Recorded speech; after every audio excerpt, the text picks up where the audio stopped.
ఏం లేకుండా ఎత్తుకొని కూడా కొట్టింటారు దింపడిన డైరెక్ట్ ట్యాంక్ లోకి ఇట్లా మనం వేసేస్తుంటాం, కరెక్టా కదా?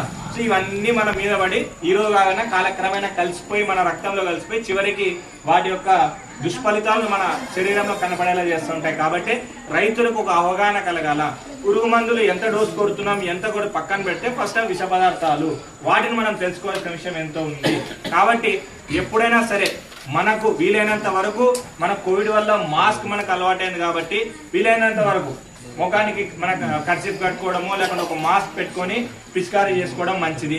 ఇంకొకటి గాలి విపరీతంగా వీస్తుంది, ఎదురుగాలికి వీస్తుంటుంది, ఎదురుగాలి కొడుతుంటాడు ఒక ఆయన, ఎందుకంటే టైం లేదు, సినిమా రిలీజ్ అయింది, టికెట్ పోవాలా లేకుండా ఇంకో పని ఉంది, అర్జెంట్ కొట్టేసాను ఒక ఆయన ఉంటాడు.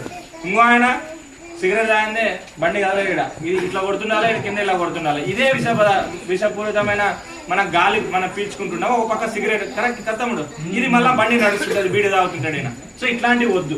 వీలైనంత వరకు ఈ పిచికారీ చేసే సమయంలో కుదిరినంత వరకు ఈ బీడీలు సిగరెట్లు అవాయిడ్ చేయమని చెప్పాలి. తర్వాత మన వ్యవసాయం పని చేసుకున్న తర్వాత బయటికి వచ్చిన తర్వాత మనము చేతుల్ని కాళ్ళని శుభ్రంగా మన సబ్బుతోని నీట్గా కడుక్కున్న తర్వాత ఆహార పదార్థాలు తీసుకోవాల్సిన అవసరం ఉంది.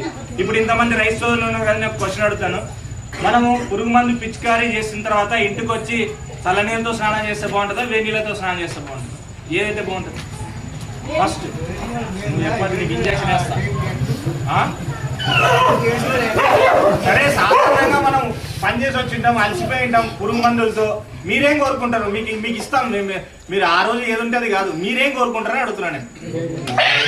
వేడి నీళ్ళే కోరుకుంటారు ఎవరైనా. కానీ కుదిరినంత వరకు మనం వ్యవసాయంలో పురుగు మందులతో పిచికారీ చేసిన తర్వాత వస్తే 2 చెంబులు సన్నీళ్ళే పోసుకోండి. ఎందుకు అంటే వేడి నీళ్ళు పోసుకున్నప్పుడు మనకు హాయిగా అనిపిస్తుంది. ఎందుకంటే మనకు ఈ ఏదైతే చర్మ రంధ్రాలు విప్పారుతాయి, కొంచెం తెరుచుకుంటాయి. కాబట్టి ఎక్కడైనా మనకి రసాయనిక అవశేషాలు ఉంటే లోపలికి వెళ్ళి మనకు ఆరోగ్యాన్ని దెబ్బతీసే అవకాశం అనేది ఎక్కువ కనపడతా ఉంటుంది.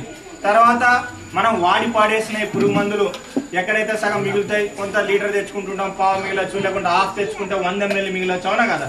100 ml మిగిలిన అయితే ఎక్కడ తీసుకెళ్తాడు?